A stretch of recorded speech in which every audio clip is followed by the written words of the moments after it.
अब ये बताइएगा कि पीटीआई ने जो कमेटी बननी थी, पहले उसमें शमूलियत की बात की, फिर वो उससे निकल रहे हैं।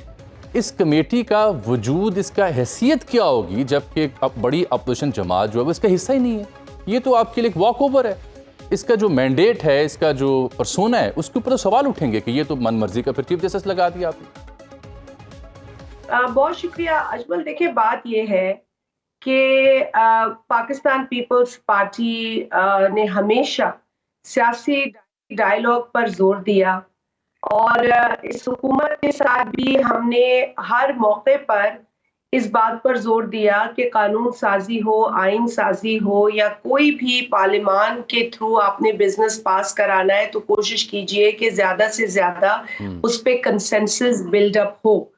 खास तौर पे इस वक्त की जो 26वीं आईनी तरमीम हो रही थी, उस वक्त बिलावल भुट्टो साहब ने बहुत ज्यादा जोर दिया इस बात पर कि आप एक पॉलिटिकल कंसेंसस पैदा करें डायलॉग के जरिए, और ना सिर्फ सियासी जमातें जो पार्लियामान में मौजूद है, बल्कि क्योंकि ये आईनी तरमीम है इसलिए हम हर शोबा जिंदगी से ताल्लुक रखने वाली शख्सियत को ऑन बोर्ड लेकर और उनकी राय को एहतराम दें और उसे समझें और शामिल करें अगर हम कर सकते हैं। तो ये तो हमारा तरीका है काम का और हमने किया, जिसमें देर सवेर नहीं, अच्छी बात है, लेकिन अब जबकि पार्लियामानी कमेटी ने चीफ जस्टिस का इंतखाब करना है, वो 3 नाम भी रजिस्ट्रार ने भेज दिए हैं, पार्लियामानी कमेटी का इजलास भी हो गया है, लेकिन पीटीआई उसमें नहीं है। अब ये तो सोच की बात है ना, कि अब नियत की बात है कि आप कितना ज्यादा डायलॉग करेंगे और कहां पर आपने इस डायलॉग का इख्तिताम करके असल काम की तरफ जाना है। तो अगर हम ने ये पीपल्स पार्टी के लिए तो मैं जरूर कह सकती हूँ कि हमने कोशिश ये की कि जो पिछला सेशन था, आपको पता है, उसके अंदर हमें भी इल्म नहीं था कई बातों का, लेकिन जब हम ऑन बोर्ड आए तो हमने फिर डायलॉग को बड़े प्रोएक्टिवली जो है आगे हम लेकर गए। अब बात ये बड़ी अहम बात आप कर रही हैं कि पहले सेशन में आपको भी कई बातों को इल्म नहीं था, यानी नून लीग ने आपको भी पर्दे में रखा। ये तो हमारे चेयरमैन ने भी कहा है ना कि मामला जिस तरीके से हुकूमत ने कोशिश की थी कि हो, उस वक्त हम भी कुछ चीजों से लाइल थे और जब हमें चीजों का इल्म हुआ तो हमारी तो एक 2006 की जिद्दोजहद चली आ रही है कॉन्स्टिट्यूशनल कोर्ट्स के हवाले से कि आप कॉन्स्टिट्यूशनल मैटर्स और जो आपकी फंडामेंटल राइट से पर्टेन करते हैं, पिटिशंस या सूबों के जो मामलात हैं वफाक के साथ, उनके लिए बिल्कुल अलग मैकेनिज्म बनाए। हम तो इस पे एक अरसे से जोर डाल रहे हैं, तो हमें भी मौका मिला। लेकिन अब आप आ जाएं कि अब ये जो हालिया आप बात कर रहे हैं कि ये शामिल नहीं होंगे, तो मेरा ख्याल है कि देखिए, PTI has been acting like a spoiler. PTI ने ये कभी भी फोरम्स को अहमियत नहीं दी और पीटीआई ने कभी भी सियासी जमातों को का एहतराम नहीं किया। बावजूद इसके पीपल्स पार्टी ने खास तौर पर और दीगर जमाती पीटीआई की जो प्रेजेंस है उसको एक्नॉलेज किया, उनको इज्जत दी, उनको मौका दिया, उनसे रिक्वेस्ट की बारहा कई मौकों पर कि आप प्लीज आए, शामिल हो, हर प्रोसेस में आप शामिल हो। अब अगर इस ऐलान पे वो पार्लियामानी कमेटी में, जो कि कल तक तो ये ऐलान चल रहा था कि वो शामिल होंगे, मैंने खुद जो पीटीआई के चेयरमैन है, क्योंकि देखिए इस वक्त तो पीटीआई के चेयरमैन बैरिस्टर गौहर है और बैरिस्टर गौहर को मैंने खुद एक टेलीविजन चैनल पर सुना कि उन्होंने कहा कि हम बिल्कुल पार्लियामानी कमेटी नहीं, वो 3 नाम भी दे दिए थे, बैरिस्टर गौहर, हामिद रजा, अली जफर साहब, और जो मेरी इत्तलात हैं कि फिर रात गए जब इन्होंने ये नाम वापस लिए या फैसला किया कि हम शरीक नहीं होंगे, तो कुछ इत्तलात ये भी हैं कि with in the political core committee इख्तलाफात पाए गए। फॉर इंस्टेंस, मैं अपने नाज़रीन को भी मुखातिब होना चाहूँगा, बैरिस्टर गौहर, अली जफर हिमायत कर रहे थे कि हमें इस कमेटी का हिस्सा होना चाहिए, जबकि सलमान अकरम राजा और दीगर ने मुखालफत की है। बेहतर यही होता कि कोई मैदान पीटीआई ना छोड़ती, वहां पे कंटेस्ट करती, अपनी राय देती। बिल्कुल अजमल, देखिए ना, पार्टी का तो जो चेयरमैन है उसका फैसला है ना। अब अगर पार्टी के चेयरमैन के फैसले पर किसी का इत्तेफाक नहीं हुआ, अगर यहाँ पर चेयरमैन कितने हैं हमें नहीं पता, हमें तो एक ही बताया गया कि जी पीटीआई के ये चेयरमैन है। असल देखे ना, असल चेयरमैन तो वो हैं जो जेल में बैठे हैं, जिन पे मुलाकातों पे आपने पाबंदी लगा रखी है। अब जब कोर कमेटी उनसे मिल ही नहीं पाएगी तो वो क्या फैसला करेंगे? ये भी तो ज्यादती है ना, मुलाकात तो करने दें उन्हें। देखिए, मैं असली और नकली की बहस में नहीं जाती है। इनके अपने डिक्लेयर शुदा चेयरमैन पीटीआई के ये हैं। अगर उनके जो बानी चेयरमैन कहते हैं जो इस वक्त जेल में, उनसे भी इन्होंने मुलाकात की, मुलाकात के बाद उन्होंने तो कहा कि जी आप लोग कैसे बैठेंगे, क्यों डायलॉग करेंगे, आप लोग ने मेरी पॉलिसी पे, मेरे मंसूबे पे अमल नहीं किया, आप लोगों ने एससीओ क्यों होने दी पाकिस्तान में, आपने लोगों ने क्यों नहीं हंगामा किया, क्यों नहीं जलाओ घेराव किया। और मालूमात के मुताबिक उन्होंने तो काफी तौहीन की है उन लोगों की जो वफद की शक्ल में गए थे उनसे मिलने।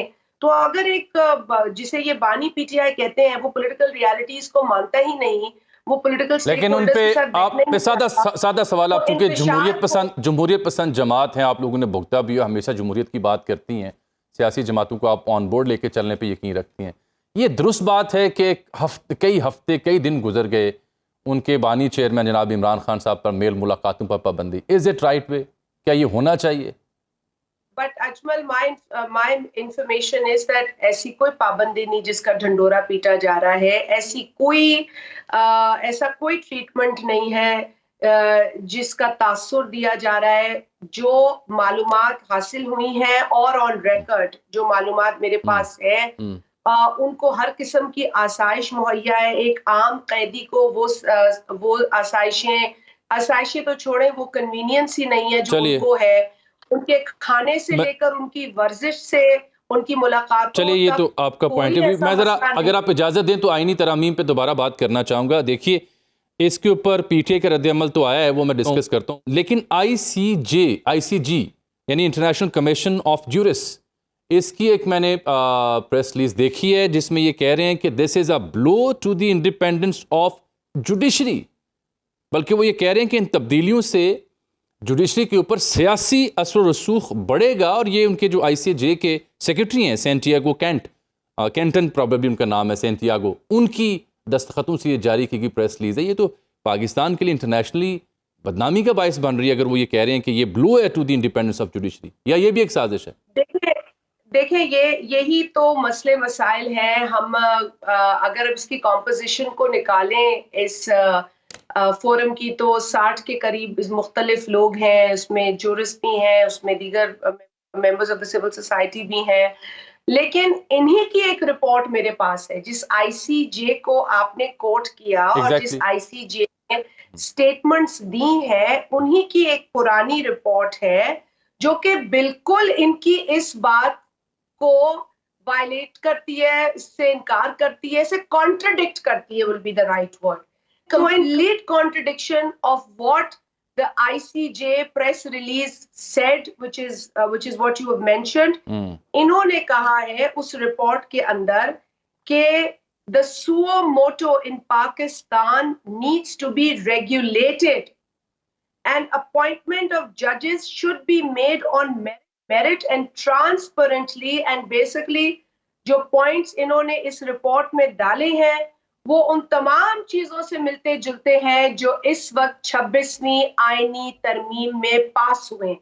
तो यही आईसीजे है जिसकी एक रिपोर्ट ये कहती है और दूसरी प्रेस रिलीज, अब मैं नहीं जानती कि उस प्रेस रिलीज का कोई स्पॉन्सर है या उसमें कौन सी साजिश है। ऐसी बहुत साजिशें आएंगी, हो सकता है पहले वाली भी स्पॉन्सर हो, अमेरिकन कांग्रेस से भी आ सकती है। अमेरिकन कांग्रेस में भी पाकिस्तान की जो है वो क्रेडिबिलिटी पर सवाल उठाने के लिए बड़ी मुहिम चलाई गई है, और जिस कांग्रेसमैन ने वो रेजोल्यूशन मूव की है वो ज़ायनिस्ट रेजिम का सबसे बड़ा हामी है, और उसने कई मुतअद्दिद बिल्स पास कराए हैं टू वेपनाइज इजरायली फोर्सेस।